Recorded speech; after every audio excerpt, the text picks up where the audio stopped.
Mano balsas biškai bus pasikeitęs, nes šiek tiek sureguliuoju, ne taip skamba kaip įprastai.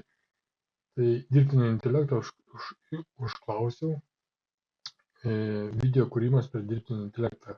Išvardink pavadinimus dirbtinio intelektų, kitų rašyti, kurie kūrė video per foto. Jis man išvardino 15.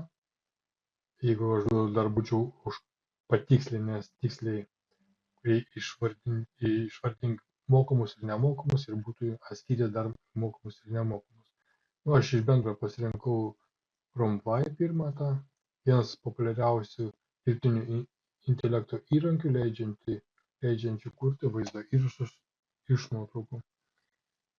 Tai va, kaip jis atrodo ir toliau aiškinsiu, kaip aš jį iš foto darys man video. Kėliau fotą ir toliau jis man generavo. Į aprašymą įrašiau žiūrėti tiesiai, vieną kartą pamerkti akį. Pasirinkau apačioje kairėje pusėje Gen 4 pluginą 10 sekundžių. Pirmą video, kurių pasirinkau 10 sekundžių. Iš foto. Jisai dabar man iš foto sugeneruos video, kurį aš net nefilmavau.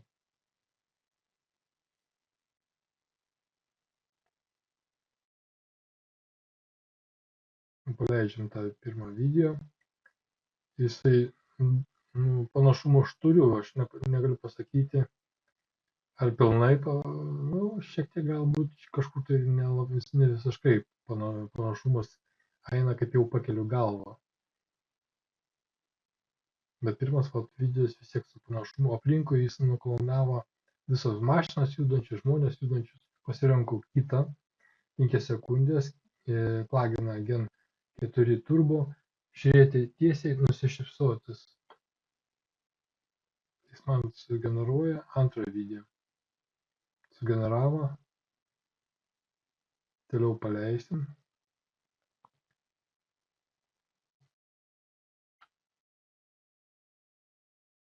Ir tas video jau yra praktiškai, kai žiūriu tiesiai, jisai viską pilnai atitinka mokamoji tą versiją, pilnai atitinku aš tojame pagal foto padarė mano video. Taip pat, taip kūrėme video.